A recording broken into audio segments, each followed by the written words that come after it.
ഇന്ന് ഞാനും ഇസ്ബും കൂടി എന്റെ ദിൽനാന്റിയുടെ വീട്ടിൽ പോയി. 2 ദിവസമായിട്ട് ആള് ഞങ്ങളെ കാത്തിരിക്കുകയായിരുന്നു. പിന്നെ ആന്റി ഞാനും കൂടെ ഞങ്ങൾക്ക് ഏറ്റവും പ്രിയപ്പെട്ട പണി അങ്ങ് ആരംഭിച്ചു. വേറെ ഒന്നുമല്ല, ബേക്കിംഗ് ആണ് നമ്മുടെ പരിപാടി. അതിന്റെ ഇടയിൽ ഇസ്ബുള്ള ക്രീം എല്ലാം വലിച്ച് താഴെ വീഴ്ത്തി. പിന്നെ ഫ്രിഡ്ജിലുള്ള ചോക്ലേറ്റ് മുഴുവൻ എടുത്ത് പിള്ളേർക്ക് കൊടുത്തു.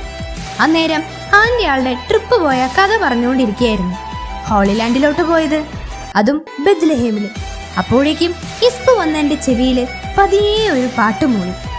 1865 ഫിലിപ്സ് ബ്രൂക്സ് എന്ന പുരോഹിതൻ യേശു ജനിച്ച ബെത്ലഹേം സന്ദർശിച്ചു.